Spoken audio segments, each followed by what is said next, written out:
హీరోలంతా ఇక థియేటర్లకు వెళ్లరా? సంధ్య థియేటర్ ఘటనతో టాలీవుడ్ ఒక్కసారిగా ఉలిక్కిపడింది.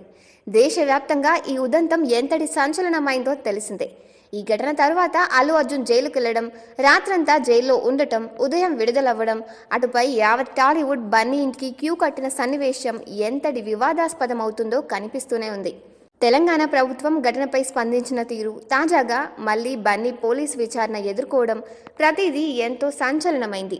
పుష్ప 2 రిలీజ్ అయిన రోజు నుంచి ఇప్పటి వరకు ఇదే టాపిక్ మీడియాలో హాట్ టాపిక్గా మారింది. పెద్ద ఎత్తున చర్చకు దారితీసింది. ఈ వివాదానికి ఎలాంటి ముగింపు దొరుకుతుందన్నది అందరిలోనూ ఆసక్తికరంగా మారింది. తెలంగాణ ఎఫ్డీసీ చైర్మన్, నిర్మాత దిల్ రాజు ఈ వివాదానికి వీలైనంత త్వరగా ఫుల్ స్టాప్ పెట్టాలని భావిస్తున్నారు.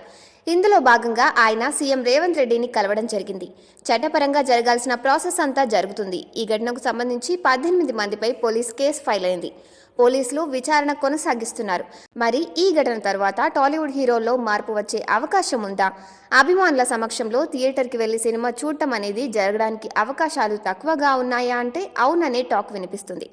సాధారణంగా కొత్త సినిమా రిలీజ్ రోజున అభిమానులతో కలిసి సింగిల్ స్క్రీన్ థియేటర్లలో సినిమాలు చూడడం అనేది జరుగుతూ ఉంటుంది. థియేటర్లో వాళ్ళతో కలిసి చూస్తే వాళ్ళ రెస్పాన్స్ ఎలా ఉంది, మాస్ పల్స్ పట్టుకోవడం కోసం హీరోలు ఇలా థియేటర్లకు వెళ్లి తొలి షో చూస్తూ ఉంటారు. అలా సినిమా చూస్తే హిట్ అవుతుందనే సెంటిమెంట్ చాలా మంది హీరోల్లో ఉంది. కొంతమంది హీరోలు ఎలాంటి భద్రతా సిబ్బంది లేకుండా ముఖానికి మాస్కులు కట్టుకొని ప్రేక్షకుల్లో కలిసిపోతారు. ఒక్కోసారి అలాంటి సన్నివేశాలు బయటకు వస్తే అభిమానులు సర్ప్రైజ్ అవుతారు. ఎక్కువగా RTC cross road single screen థియేటర్లలో చూడడం అనేది కొంతమంది హీరోలకు అలవాటు. అయితే తాజా ఘటనతో హీరోలంతా అలర్ట్ అయ్యే అవకాశం ఉంది. భారీ ఎత్తున అభిమానులు తరలివస్తే ఇలాంటి పరిస్థితులు మళ్లీ పునరావృతం అయ్యే అవకాశం లేకపోలేదు.